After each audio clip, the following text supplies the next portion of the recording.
Assalamualaikum warahmatullahi wabarakatuh. Saudaraku yang dimuliakan Allah.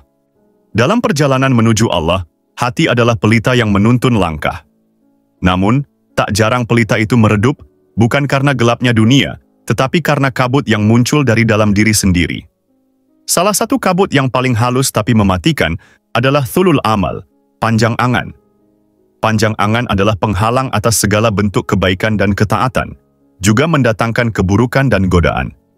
Ini adalah penyakit ganas yang membawa manusia kepada berbagai macam kerusakan.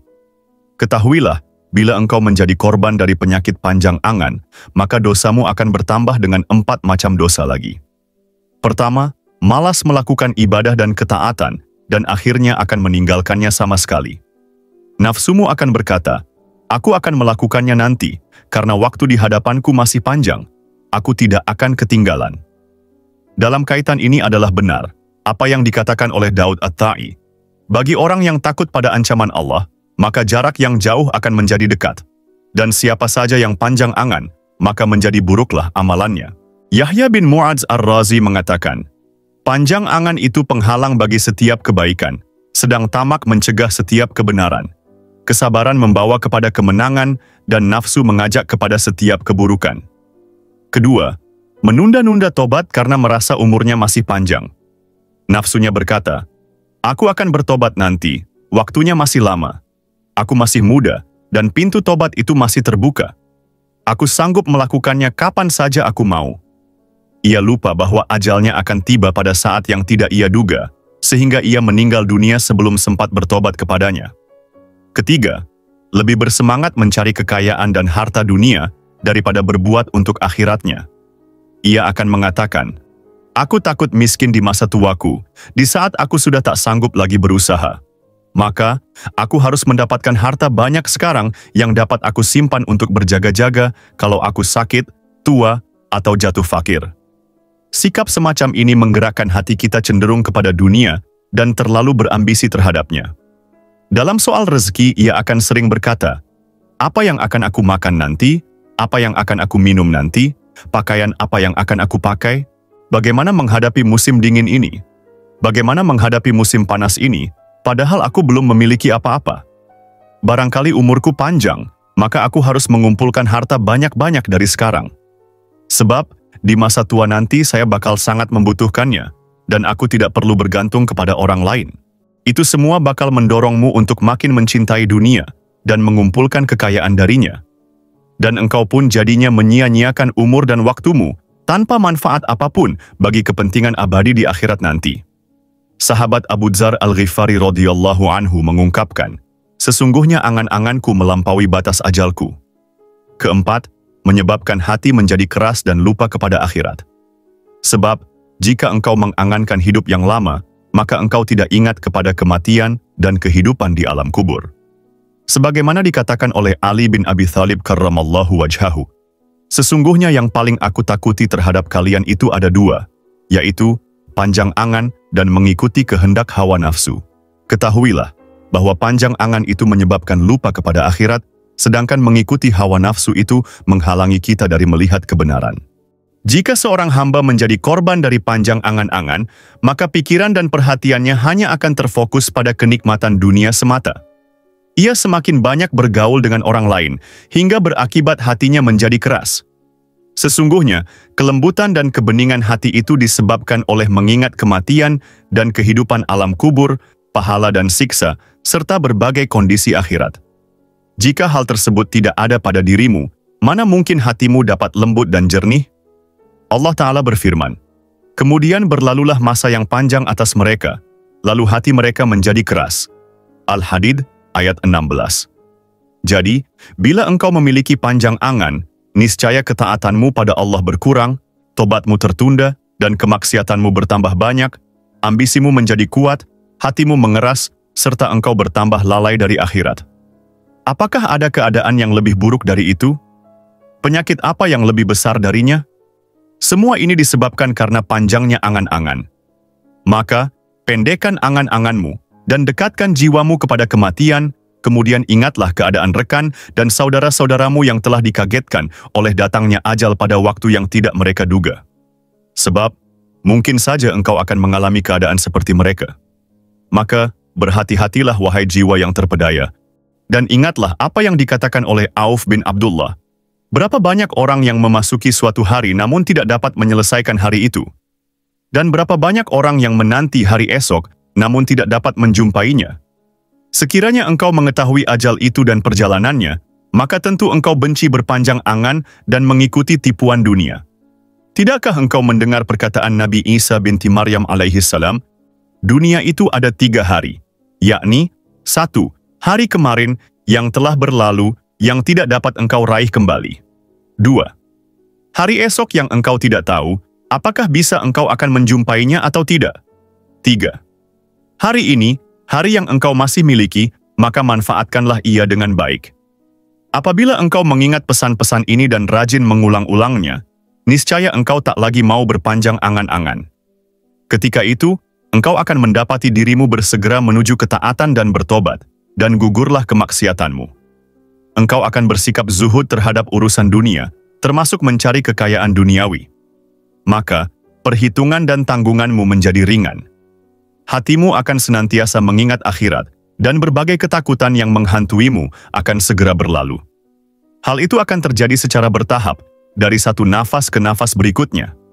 Hatimu yang keras akan berubah menjadi lembut dan semakin bening. Saat itu, engkau akan merasa takut kepada Allah Ta'ala, sehingga engkau pun makin istiqamah dalam beribadah. Makin besar tercapai harapanmu untuk hidup bahagia di akhirat nanti. Semua itu diperoleh setelah engkau tak lagi berpanjang angan-angan. Ada seorang bermimpi bertemu dengan Zararah bin Aufa yang sudah meninggal dunia. Dalam mimpi itu Zararah ditanya, "Amalan apa yang paling baik menurutmu?" Zararah menjawab, "Ridha, ikhlas, terhadap keputusan Allah dan memperpendek angan-angan." Engkau pun mesti mencoba meraih kedudukan mulia itu sesuai kemampuanmu, wahai saudaraku. Tindakan menahan diri dari panjang angan-angan itu sangat terpuji, karena itu merupakan sarana yang efektif dalam memperbaiki hati dan nafsu. Tentang panjang angan ini, kebanyakan ulama mendefinisikan sebagai menginginkan kehidupan untuk waktu yang lama, kekal, dengan memutuskannya sendiri. Kebalikan dari tulul amal adalah qisharul amal, yaitu tidak memutuskan suatu hal sendiri, melainkan menggantungkan semuanya pada kehendak dan ilmu Allah Ta'ala. Misalnya dengan mengatakan, "Besok saya akan ke situ, insya Allah." Atau kalimat sejenis. Jadi, bila seseorang yakin bahwa dia akan tetap hidup setelah nafas pertama ke nafas berikutnya, maka berarti ia adalah orang yang panjang angan. Itu termasuk tindakan maksiat pada Tuhan. Sebab, dalam kalimat itu ada makna bahwa engkau telah membuat keputusan terhadap suatu perkara yang gaib. Akan tetapi, jika engkau mengaitkannya dengan kehendak Allah Ta'ala dan pengetahuannya, misalnya engkau mengatakan, "Aku akan hidup jika Allah menghendaki, insya Allah." Atau mengatakan, "Jika menurut pengetahuan Allah aku akan hidup," maka engkau dianggap telah memutus sikap panjang angan itu, sudah meninggalkan panjang angan. Oleh karena itu, janganlah sekali-kali memastikan akan tetap hidup, meski itu hanya di dalam hati. Pahamilah hal itu baik-baik, insya Allah engkau akan mendapatkan petunjuk. Angan-angan itu sendiri ada 2 macam, yaitu angan-angan yang ada pada masyarakat umum dan angan-angan yang dimiliki kalangan khusus. Angan-angan di masyarakat umum bentuknya adalah keinginan untuk mengumpulkan harta benda dunia dan bersenang-senang dengannya, serta membuat rencana jangka panjang bagi hidupnya. Ini adalah tindak kemaksiatan yang murni. Allah Ta'ala berfirman, "Biarkanlah mereka di dunia ini makan dan bersenang-senang, serta dilalaikan oleh angan-angan kosong, maka kelak mereka akan mengetahui akibat perbuatan mereka itu." Al-Hijr, ayat 3. Adapun angan-angan yang dilakukan oleh orang-orang khusus, berilmu, adalah menginginkan hidup terus guna menyempurnakan amal kebaikan. Ini juga berbahaya, karena belum tentu hidup lebih panjang itu akan mendatangkan kebaikan, bahkan bisa sebaliknya. Jadi, hendaknya ia mengaitkan hal itu dengan kehendak Allah atau dengan syarat kebaikan, agar ia terbebas dari aib panjang angan. Allah Ta'ala berfirman kepada nabinya, "Dan jangan sekali-kali engkau mengatakan terhadap sesuatu, 'Sesungguhnya aku akan mengerjakan itu besok pagi,' kecuali dengan menyebut insya Allah." Al-Kahfi ayat 23-24. Para ulama telah menyarankan sebuah alternatif dari panjang angan ini, yaitu sebuah keinginan atau harapan yang didasarkan pada niat yang terpuji. Ini terdengar seperti sebuah dispensasi. Namun ada syarat mutlak yang harus diperhatikan, yaitu harapan panjang tersebut harus disertai dengan niat yang kuat akan melakukan perbuatan yang baik saja.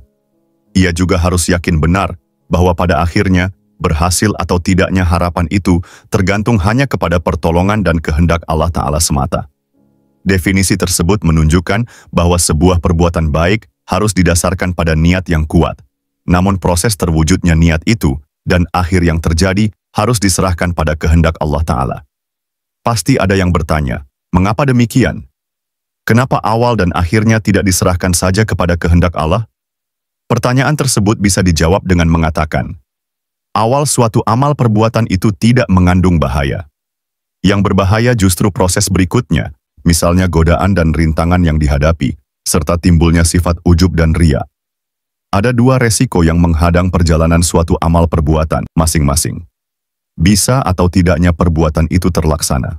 Kemudian, resiko perbuatan itu rusak di tengah atau di akhir jalan, misalnya karena berubahnya niat atau munculnya rasa bangga diri.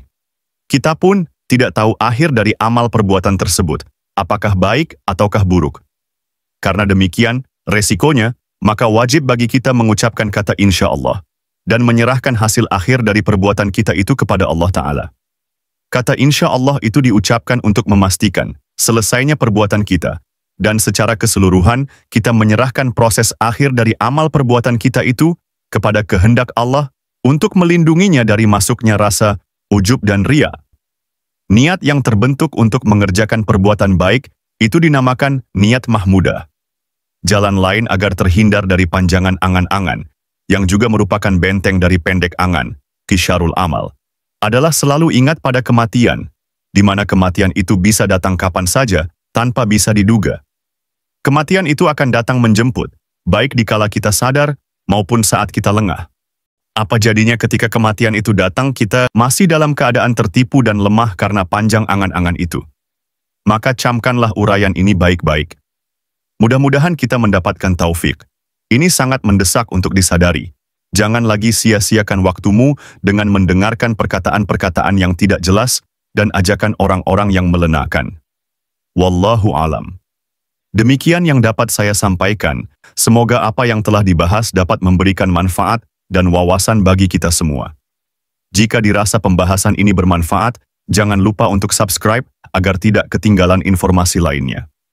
Terima kasih telah menyimak. Sampai jumpa di kesempatan berikutnya. Wassalamualaikum warahmatullahi wabarakatuh.